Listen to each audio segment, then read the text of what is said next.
अंबाला से इस वक्त की बड़ी खबर आपको बता दें, जहां एयरफोर्स स्टेशन में एक मुश्तबा को गिरफ्तार किया गया।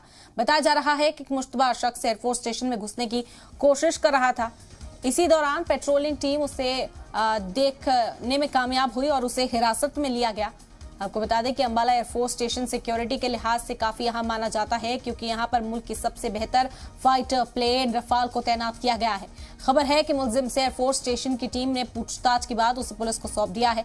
पुलिस ने मुलजिम के खिलाफ इंडियन सीक्रेट एक्ट के दफा 3 और 4 समेत आईपीसी की कई दफात के तहत मामला दर्ज कर लिया है। पुलिस का कहना है कि मुलजिम को रिमांड पर लेने के बाद उससे पूछताछ की जाएगी। ये बड़ी खबर है इस वक्त की।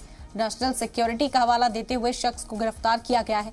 आपको बता दें कि ये खबर अंबाला से सामने आई, जहां एयरफोर्स स्टेशन में एक मुश्तबा को गिरफ्तार किया गया। बताया जा रहा है कि मुश्तबा शख्स एयरफोर्स स्टेशन में घुसने की कोशिश कर रहा था। इसी दौरान पेट्रोलिंग टीम ने उसे देख लिया और हिरासत में ले लिया। अंबाला एयरफोर्स स्टेशन सिक्योरिटी के लिहाज से काफी अहम माना जाता है, क्योंकि यहाँ पर मुल्क के सबसे बेहतर पायलट जो रफाल है वो तैनात किए गए हैं। खबर है कि मुलजिम से एयरफोर्स स्टेशन की टीम पूछताछ के बाद उसको पुलिस को सौंप दिया गया। पुलिस ने मुलजिमीन के खिलाफ इंडियन सीक्रेट एक्ट की दफा 3 और 4 समेत आईपीसी की कई दफात के तहत मामला दर्ज कर लिया है। पुलिस का कहना है कि मुलजिम को रिमांड पर लेने के बाद उससे पूछताछ की जाएगी।